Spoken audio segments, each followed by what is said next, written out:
Let's go.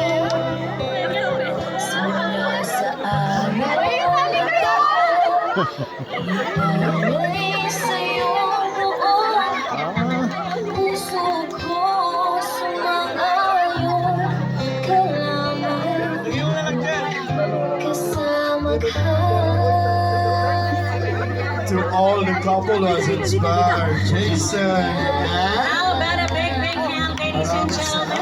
Maraming salamat po for being such a good sports for that. At this point, I would like to ask Jason and Sunkiss to please proceed to the beautiful wedding cake by Miss Malus. Okay. Miss Malou, special cake. The one who Cake by Mount Malou.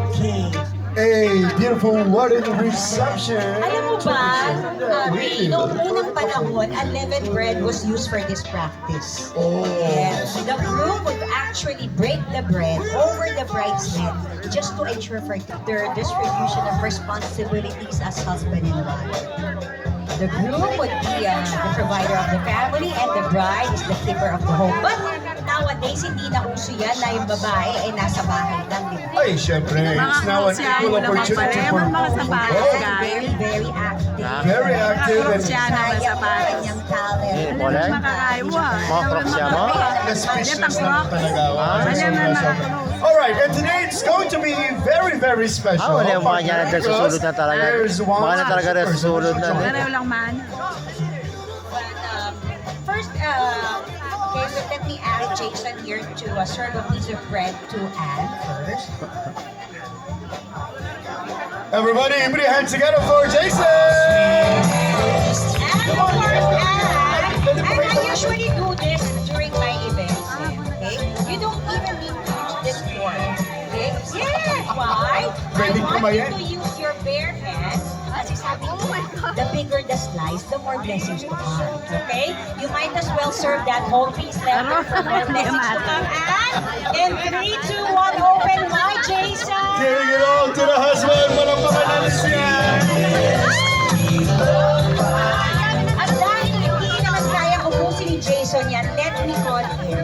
Would like to call in Kuy a Kuys! very special Kuys! Palakpak naman para kay Kuy Kuys! Kuys! You are want to share a piece of too special their for blessing Jason and for I. Kuy Kuys. Kasi sabi nila Kuy Kuys, ikaw na lang daw ang walang special someone. Baka ngayon. Hahanapan natin tonight. Okay? Kuys! Let's listen to this, everybody. Hello po, good evening po. Maraming salamat po sa walang sawang paghihintay at pagsuporta sa wedding na to. But first and foremost, baka nagtataka po kayo, cake cutting ng couple, nandun si Kuys Kuys. Bakit? Isa po sa mga commitment namin ni Jason, no matter what happens, dahil si Kuya Easy Boy is wala pang partner, baka naman!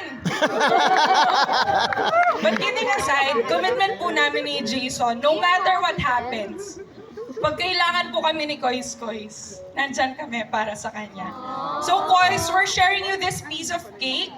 Susubukan kita ng cake, Kois. Grabe naman. And all the best, Kois. Kasama ka sa marriage na to. Thank you, Kois!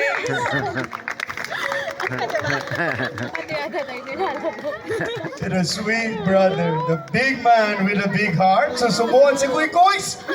Dagulan niya kaluan. 3, 2, 1!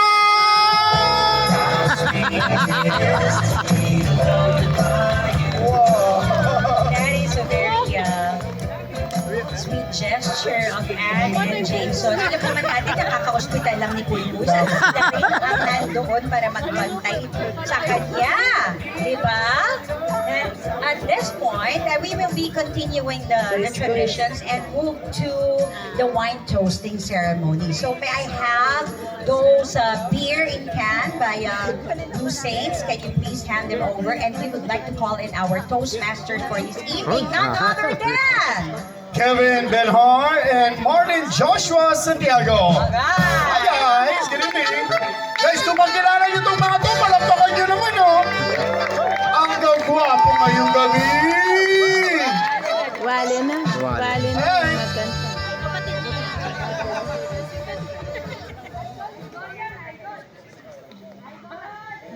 Hello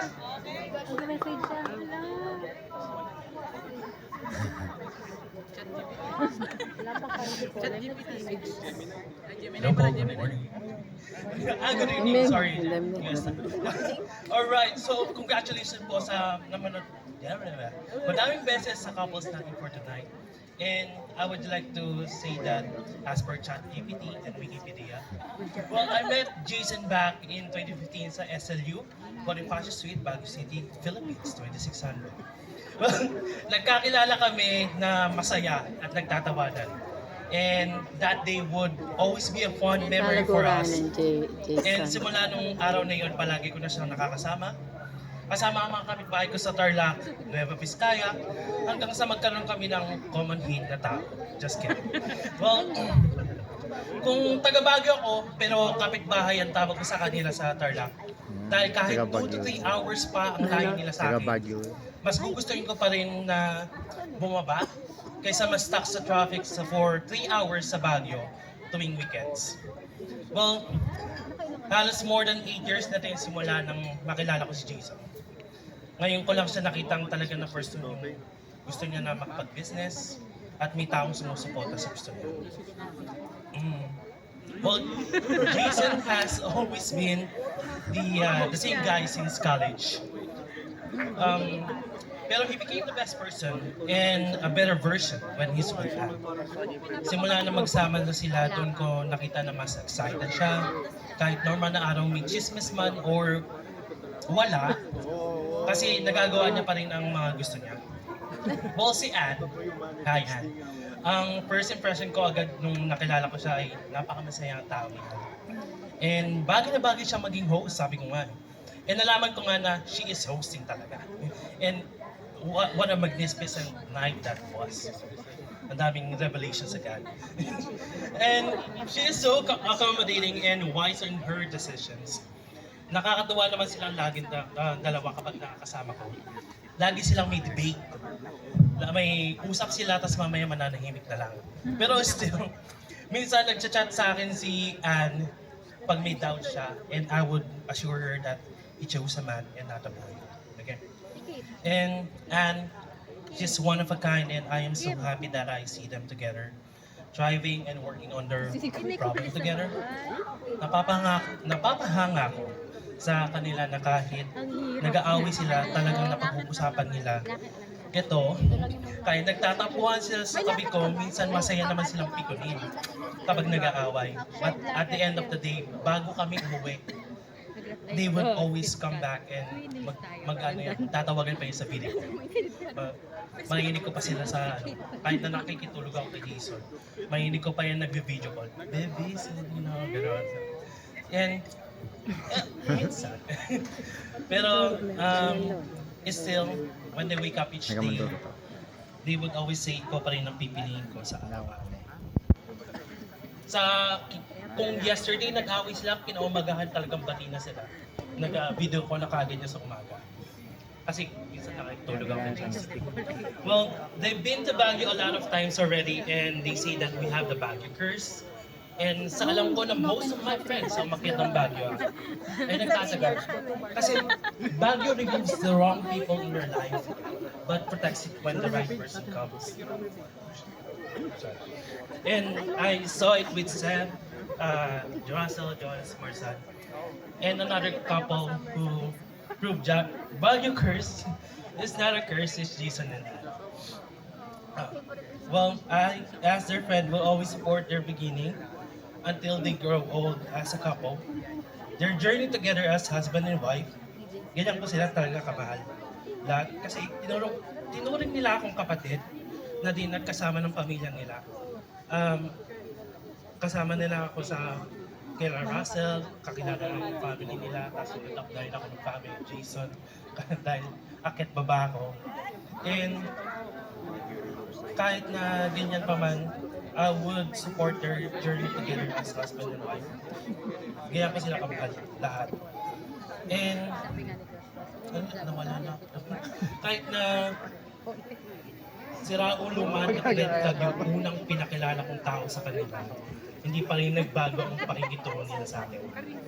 Maybe single for now, but for them, I would be the Joey Tribani of Trick Friends that will go for very crazy stunts for them.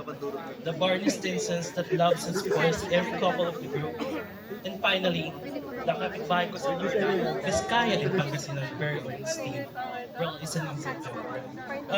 As their third wheel partner, always remember that the people present in this event will be here to give advices and help you. But at the end of the day, kayo pa ding mag-asawang masusunod sa kinabukasan. Okay? So always choose your partner no matter what happens, as this is the start of your journey till you grow. We will always support you kung saan kayo masaya. Supportado kayo, wag lang sa illegal na di ako kasama. Ayun lamang. Thank you so much, Araneta. Yung Baguio Pips, parinig ng palakpakan, guys!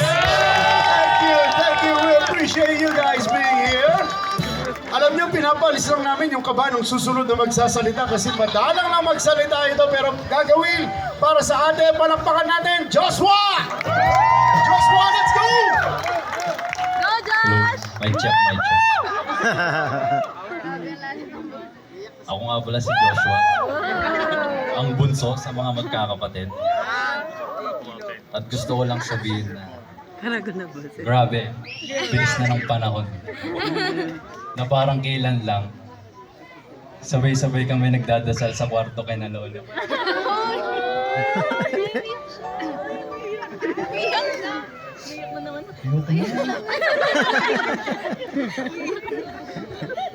Na parang kailan lang.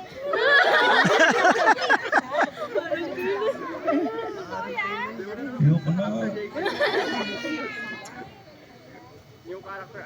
Na parang kailan lang.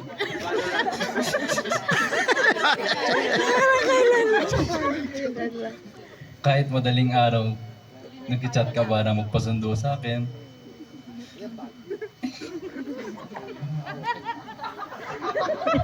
Wala na pala. Pero yun, today is such a beautiful reminder of how far you've come. And how much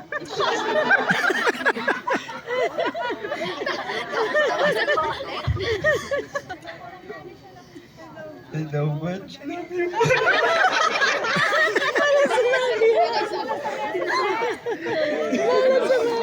Pas na.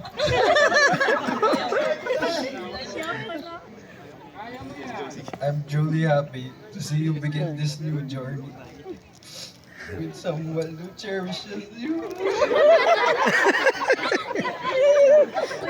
Then,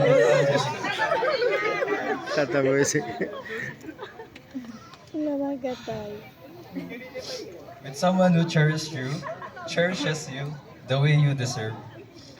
May your marriage be full of love, laughter, strength, and countless unforgettable moments together. No matter what changes, you will always be my sister and one of the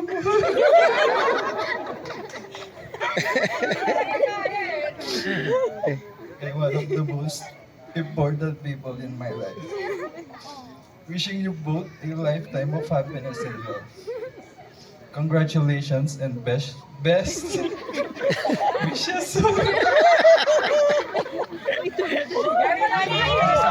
Palakpakan natin, Joshua! Meron pa guys, meron pa! May your love continue to grow strong with every passing year. Please raise your glasses to the newlyweds. Everybody, we say cheers in 3, 2, 1, cheers!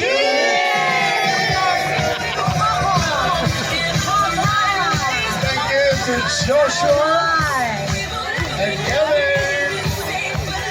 Life, love, laugh, and happy ever after. Cheers to you, Jason, and cheers to you, Of course, there is no better way to seal that toast than sealing it with a very romantic kiss, right? So every time you want to see the couple kissing, you just say, Yahoo! Come on! Make some noise! Yahoo! Alright, palakpakan naman! Sabayan natin ang Sabayan palakpakan natin kiss! ang palakpakan, ha? In 3, 2, 1!